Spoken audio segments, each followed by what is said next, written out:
semangat, tetap sehat, dan tetap semangat untuk selalu menjalankan aktivitasnya sehari-hari. Oh ya, minggu ini Bu Karin akan kembali menjelaskan sebuah materi ya. Materinya tentang apa? Kita saksikan dengan baik ya.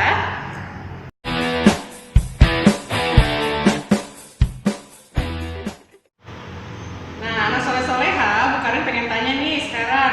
Coba di sini, pernahkah kamu merasa kesulitan untuk menahan emosi, untuk mengendalikan emosi? Atau apakah kamu termasuk orang yang gampang baper?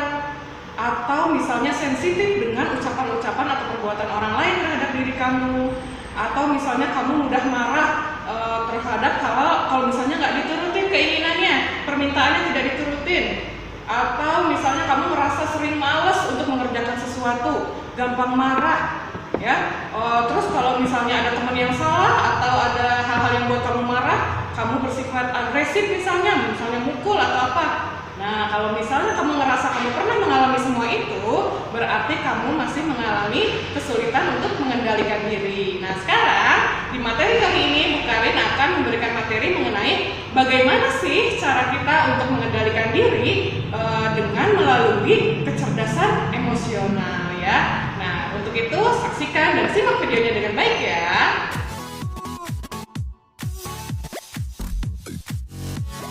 Nah, tujuan materi kali ini atau pembelajaran kali ini adalah yang pertama, Bu Karin ingin kalian ini bisa mengetahui keadaan emosi diri kalian itu seperti apa sih. Lalu yang kedua, kalian itu bisa memahami pentingnya untuk bisa mengendalikan diri. Dan yang ketiga, tujuannya adalah agar kalian mampu untuk mengendalikan diri melalui kecerdasan emosi yang kalian miliki.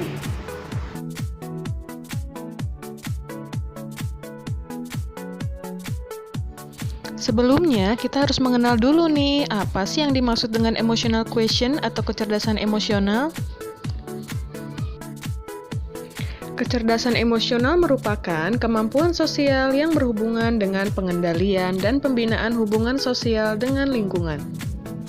Menurut Goleman, kecerdasan emosi merujuk pada kemampuan untuk memotivasi diri sendiri dan bertahan menghadapi frustasi, mengendalikan dorongan hati, dan tidak melebih-lebihkan kesenangan, mengatur suasana hati, dan menjaga agar beban stres tidak melumpuhkan kemampuan berpikir serta berempati. Sekarang kita mengenal dulu ya, emosi itu seperti apa sih? Secara umum, menurut Daniel Goleman, emosi terbagi menjadi dua, yaitu emosi positif dan juga emosi negatif. Contoh emosi positif diantaranya adalah rasa bahagia, rasa senang, rasa semangat, cinta kasih, serta kehati-hatian. Sedangkan contoh emosi negatif diantaranya adalah rasa iri, rasa dengki, rasa marah, rasa takut, dan juga rasa sedih. Setelah kamu mengetahui berbagai macam emosi, sekarang kira-kira emosi manakah yang lebih mendominasi dalam diri kamu? Apakah emosi positif atau justru negatif? Menurut Goleman, ciri-ciri orang yang memiliki kecerdasan emosi diantaranya adalah: yang pertama adalah mampu mengenali emosi diri sendiri, yaitu mengenali perasaan sewaktu perasaan itu terjadi. Misalnya, oh, aku sedang marah, aku sedang sedih, aku sedang senang, dan lain sebagainya. Yang kedua, mampu untuk mengelola emosi dengan baik, yang berarti kamu dapat menangani perasaan agar perasaan tersebut dapat terungkapkan dengan tepat. Contohnya, saat kamu sedang marah, kamu harus bisa mengendalikan diri agar terhindar dari konflik.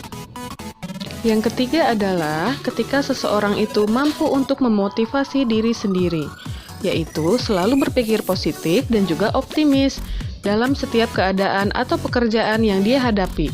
Dia meyakini bahwa dirinya akan mampu untuk menghadapi segala keadaan. Yang keempat yaitu mampu untuk mengenali perasaan orang lain. Jika seseorang terbuka pada emosi diri sendiri, maka dapat dipastikan bahwa ia juga akan terampil dalam membaca perasaan orang lain. Ia akan tahu bahwa orang itu sedang sedih, sedang marah, dan lain-lain.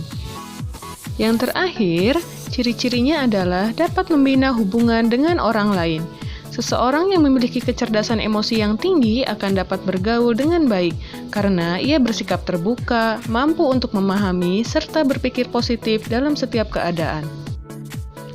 Nah, dari uraian tadi dapat disimpulkan bahwa ciri orang yang mempunyai kecerdasan emosional adalah mudah bergaul, tidak mudah takut, bersikap tegas, berkemampuan besar untuk melibatkan diri dengan orang lain, konsisten, tidak emosional, lebih mengutamakan rasio daripada emosi, dapat memotivasi dirinya sendiri, dan lebih penting dapat memecahkan solusi dalam setiap keadaan. Karin akan menyampaikan apa sih manfaatnya ketika kita bisa memiliki kecerdasan emosi. Pengendalian emosi sangat penting untuk kita miliki agar kita dapat menghindari konflik dan juga masalah dengan diri sendiri maupun dengan orang lain. Dengan memiliki kecerdasan emosi yang baik, maka kamu akan terhindar dari berbagai masalah, akan terhindar dari rasa malas, akan terhindar dari hal-hal misalnya mudah marah, mudah tersinggung, mudah putus asa, dan juga bertindak impulsif atau agresif. Sebaliknya, kalau misalnya kamu dapat mengendalikan diri dengan baik, memiliki kecerdasan emosi yang baik dan positif, maka kamu akan semakin dewasa, semakin bijak dalam bertindak, berpikir dengan matang, kemudian misalnya kamu bisa bersikap lebih sabar, dan juga kelebihannya yang lain adalah kamu akan punya banyak teman dan juga akan menghargai perasaan orang lain. Nah, ingat ya, masa depan kamu itu dimulai dari sekarang. Jadi jangan jadi orang yang pemalas, jangan mudah marah, lakukan dengan baik apa yang memang seharusnya kamu lakukan. Lakukan yang terbaik dari apa yang kamu bisa lakukan ya. Kamu lakukan sebagai seorang anak yang baik, sebagai seorang siswa yang teladan, dan juga sebagai seorang hamba Allah Subhanahu wa Ta'ala yang taat ya. Terima kasih anak saleh-saleha yang sudah menyaksikan video materi kali ini. Semoga bermanfaat untuk kalian semua. Kita berjumpa lagi di pembelajaran berikutnya ya. Terima kasih. Wassalamualaikum warahmatullahi wabarakatuh.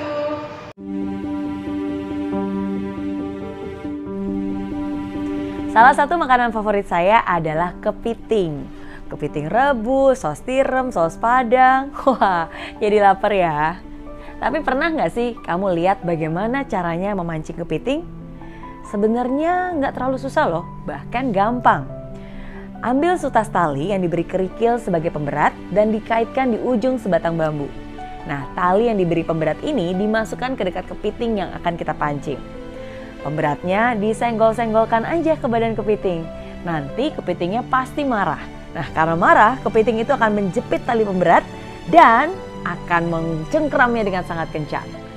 Setelah itu apa yang terjadi? Ya, kita tinggal angkat aja pancingannya. Lalu masukkan ke wajan yang berisi air mendidih. Nah, karena kaget, kepiting pasti akan melepas jepitannya. Tapi apa daya, begitu dia sadar, semuanya sudah terlambat. Kepiting pun harus menerima nasibnya terebus hidup-hidup. Nah, pertanyaannya, kenapa kepiting mudah kita tangkap? Ya, karena dia selalu marah dan selalu tersinggung di saat menggoda. Kepiting itu adalah hewan yang sangat emosional. Jika sesuatu yang dianggap mengganggu dan menyinggung dia, maka kepiting tidak akan segan-segan untuk segera mencengkram dengan capitnya sampai tidak bergerak lagi. Jangan jadi seperti kepiting yang mudah terperangkap dalam kemarahan. Bisa-bisa nanti malah dipancing orang. Rugi loh, rugi sekali bahkan. Bisa kehilangan teman, kehilangan pekerjaan, kehilangan jabatan, kehilangan berkat, bahkan kehilangan nyawa. Mudah marah dan mudah tersinggung mungkin di awal akan terasa puas sesaat. Tapi itu akan meninggalkan rasa penyesalan yang berkepanjangan. Bukannya menyelesaikan masalah, tapi justru malah memperbesar masalah. Jadi mulai hari ini, belajarlah untuk bisa mengendalikan emosi dengan bijak. Nggak mudah terpancing dan juga nggak memancing emosi orang lain. Jangan mudah marah, sebab marah adalah ciri orang lemah. Jangan biarkan emosi menguasai diri agar tidak ada hati yang dilukai. Dan orang yang kamu cinta tidak selalu pergi. Jadikan sabar dan ikhlas sebagai solusi, sebab itu akan membuat Anda bisa tenangkan hati. Sabar akan membuat hidup lebih bahagia. Sementara gampang emosian akan membuat kamu lebih menderita.